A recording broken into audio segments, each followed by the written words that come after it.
ഈ വീഡിയോയിലൂടെ നിങ്ങളെ കാണിക്കുന്നത് 2 ദിവസം മുന്നേ മഴ പെയ്തത് കാരണം ഞങ്ങളുടെ ഫാമിലും വയനാട്ടിലെ കാപ്പി കർഷകരും നേരിടാൻ പോകുന്ന പ്രതിസന്ധിയുടെ കാരണങ്ങളാണ്. അന്താരാഷ്ട്ര മാർക്കറ്റിൽ കാപ്പിക്ക് ഇത്ര വില വരാൻ കാരണം കാപ്പി ഉൽപാദനം കൂടുതലുള്ള ബ്രസീലിലും അതുപോലെ തന്നെ മറ്റു കാപ്പി കൃഷിയുള്ള രാജ്യങ്ങളിലും വരൾച്ചയും മഞ്ഞുവീഴ്ചയും കാരണം കാപ്പി കൃഷി പൂർണ്ണമായി നശിച്ചു പോയതുകൊണ്ടാണ്. അവിടെയൊക്കെ ഇനി കൃഷികൾ കൊണ്ടുവരണമെങ്കിൽ പുതിയ തൈകൾ വെച്ച് റീപ്ലാന്റ് ചെയ്ത് പുതിയ തൈകൾ വെച്ച് കാപ്പി കൃഷി മുന്നോട്ട് കൊണ്ടുവരണം. അതുകൊണ്ട് മാത്രമാണ് വയനാട്ടിലെ കാപ്പിക്ക് ഇത്ര വില വരാൻ കാരണം. എന്നാൽ അതുപോലെ പ്രതിസന്ധിയാണ് വയനാട്ടിലെ കർഷകർ നേരിടാൻ പോകുന്നത്. 2 തവണയാണ് ഇത്തവണ കാപ്പി വരി സമയത്ത് മഴ ലഭിച്ചത്. ആദ്യം പെയ്ത മഴയിൽ കുറച്ച് അരിമ്പുകൾ മാത്രമേ ചെടിയിൽ വന്നുള്ളൂ. എന്നാൽ 2 ദിവസം മുന്നേ പെയ്ത മഴയിൽ ധാരാളം അരിമ്പുകൾ ചെടിയിൽ വന്നിട്ടുണ്ട്. കാപ്പി പറിക്കുന്ന സമയത്ത് കാപ്പിച്ചെടികൾക്ക് നനവ് കിട്ടാത്തതാണ് ഏറ്റവും നല്ലത്. എന്നാൽ 2 ദിവസം മുന്നേ പെയ്ത മഴ കാരണം കാപ്പിച്ചെടികൾക്ക് ധാരാളമായി അരിമ്പുകൾ വന്നിട്ടുണ്ട്. ഈ അരിമ്പുകൾ പിടിച്ചു കിട്ടണമെങ്കിൽ മഞ്ഞോ മഴയോ അല്ലെങ്കിൽ കൃത്രിമമായി നമ്മൾ സ്പ്രിംഗ്ലർ ഉപയോഗിച്ച് നനച്ചു കൊടുക്കുകയോ വേണം. ഏകദേശം 40% അരിമ്പുകൾ ചെടിയിൽ വന്നിട്ടുണ്ട്. ഇത് പിടിച്ചു കിട്ടിയില്ലെങ്കിൽ അടുത്ത വർഷം വയനാട്ടിലെ കാപ്പി കൃഷിയിൽ 40% കുറവ് സംഭവിക്കും. കാപ്പിവറി കഴിഞ്ഞ് ചെടികൾക്ക് നല്ല വെയിൽ കിട്ടി കാഞ്ഞതിന് ശേഷം മഴ കിട്ടിയാൽ മാത്രമേ നല്ല രീതിയിൽ അരിമ്പുകൾ ചെടികൾ വരാറുള്ളൂ. എന്നാൽ പെട്ടെന്ന് മഴ കിട്ടിയത് കാരണം ചെടികൾ കായാത്തത് കൊണ്ടും കുറച്ച് അരിമ്പുകൾ വന്ന് പിന്നീടുള്ള അരിമ്പുകൾ വരാൻ സാധ്യത വളരെ കുറവാണ്. ഒരാഴ്ചയ്ക്ക് ശേഷം വീണ്ടും മഴ കിട്ടിയാൽ ഈ പൂക്കൾ പിടിച്ചു കിട്ടും. ഇങ്ങനെ പിടിച്ചു കിട്ടിയാലും സംഭവിക്കുന്നത് അടുത്ത വർഷം ഒരു ചെടിയിൽ തന്നെ 2 രീതിയിൽ കാപ്പികളായിരിക്കും.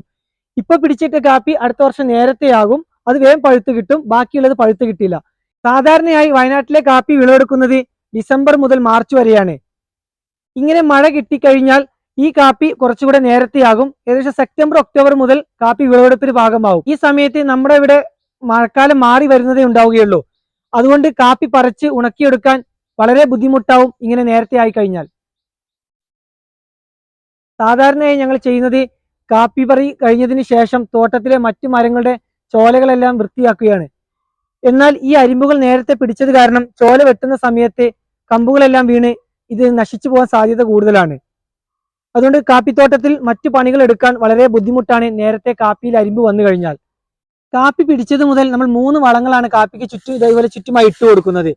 എന്നാൽ ഇത്തരത്തിൽ കാപ്പി നേരത്തെ ആയി കഴിഞ്ഞാൽ ഈ വളപ്രയോഗം നടത്തുന്നത് കൃത്യസമയത്ത് ചെയ്യാനോ അതിന് വേണ്ട പരിചരണം നടത്താനോ സാധിക്കാതെ വരുന്നു. കാപ്പികൾ പിടിച്ചു കിട്ടാത്ത പ്രശ്നം മാത്രമല്ല മഴ കൊണ്ടുണ്ടായത്. ഞങ്ങളുടെ ഫാമിലൊക്കെ ഏകദേശം പകുതിയോളം കാപ്പികൾ ഇനിയും പറിക്കാനുണ്ട്. അപ്പൊ കാപ്പി പറി നിർത്തി വെക്കേണ്ടി വരുന്നുണ്ട്. നമ്മളെ കാപ്പി പറിക്കുന്ന സമയത്ത് നമ്മളെ കൈകൾ ഈ അരിമ്പുകൾ തട്ടിയാൽ ഇത് പൊഴിഞ്ഞു പോകും. മഴയും മഴക്കാറും കാരണം കഴിഞ്ഞ ആഴ്ച ഉണങ്ങേണ്ട കാപ്പി ഇതുവരെ ഉണങ്ങി കിട്ടിയിട്ടില്ല. ഈ ആഴ്ച പരത്തിയിടേണ്ട കാപ്പിയായിരുന്നു ഇത്. അത് ഉണങ്ങിയാൽ മാത്രമേ ഇനി ഈ കാപ്പി കളത്തിലിടാൻ സാധിക്കുകയുള്ളൂ. ഈ കാപ്പി കളത്തിലിട്ട് പിറ്റേ ദിവസം തന്നെ മഴക്കാറ് കാരണം 2-3 ദിവസം പരത്താതെ അടച്ചിടേണ്ടി വന്നിട്ടുണ്ട്. അത് കാരണം കാപ്പി ഇതുപോലെ പൂത്തു പോയിട്ടുണ്ട്. ഈ പൂപ്പൽ ഒഴിവാകാൻ നല്ല രീതിയിൽ ഇനി വെയിലത്തിടണം.